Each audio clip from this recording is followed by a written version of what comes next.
તો સુરતના અમરોલી વિસ્તારમાં વધુ એક પુલિયું ધરાશાયી થયું। છાપરાભાઠ અને વરિયાવ રિંગ રોડને જોડતું પુલિયું ધરાશાયી થયું। અડધું પુલિયું ધરાશાયી થતાં બેરિકેડ લગાવવાની ફરજ પડી। સુરતમાં પડેલા ભારે વરસાદ બાદ ધરાશાયી થયું હતું આ પુલિયું। વાહન ચાલકો અને રાહદારીઓને અવરજવરમાં ભારે મુશ્કેલી। અગાઉ રજૂઆત છતાં પણ કામગીરી ન કરાતી હોવાનો આક્ષેપ। હજુ સુધી કામગીરી ન થતાં લોકોમાં રોષ। તાત્કાલિક ધોરણે પુલિયાનું કામ શરૂ કરવાની લોકોની માંગ। એ તો ખબર નથી પણ જવા આવવામાં થોડીક પ્રોબ્લેમ પડે છે। આ ગાડી જતી હોય તો સામેથી આવતી ગાડી દેખાતી નથી।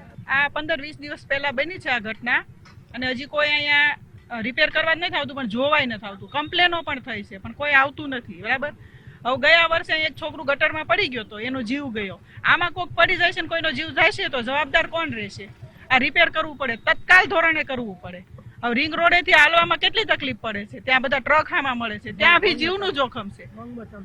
ફરીને આવીએ તો મોડું થાય છે, રોંગમાં ચાલવું પડે છે, છોકરાને સ્કૂલે લેવા મૂકવા જવું હોય, શાકભાજી લેવા જવું પડે, અમને લેડીઝને વધારે તકલીફ પડે છે। વરિયાવથી આઉટર રિંગ રોડને જોડતું આ પુલિયું છે ને 20 દી પહેલા આપણે વરસાદ પડવાને કારણે આ પુલિયું બેસી ગયું છે ને મારું તંત્રને કહેવાનું એ છે કે આવનાર સમયમાં જો આ પુલિયુંનું તાત્કાલિક ધોરણે કામ ઉપડશે નહીં તો મોટી અહીંયા પ્રશ્ન અથવા દુર્ઘટના બનવાની તાકીદ છે। તો મારું તંત્રને પણ વિનંતી છે ને આપના ટીવી ચેનલના માધ્યમથી સુરત મ્યુનિસિપલ કમિશનરને પણ વિનંતી છે કે કોઈ પણ દુર્ઘટના બન્યા પહેલાં સર આ પુલિયાનું આપણે કામકાજ ચાલુ થઈ જાય તો વધારે સારું છે। નકર મારું તો કહેવાનું એ છે કે સ્થાનિક પ્રજાએ પણ અહીંયા શું છે અવારનવાર કોર્પોરેશનમાં રજૂઆત કરેલી છે, ત્યાંથી સાહેબો કોર્પોરેશનમાંથી પણ આવે છે, બેરિકેડ લગાવીને વયા જાય છે। 3-4 વખત આવ્યા પણ બેરિકેડ લગાવવાનો કોઈ પણ પ્રશ્ન છે નહીં। મારું તો કહેવાનું સાહેબ આપણે એ છે કે આનું તાત્કાલિક ધોરણે પુલિયાનું કામ ચાલુ થાય ને તો જ આનો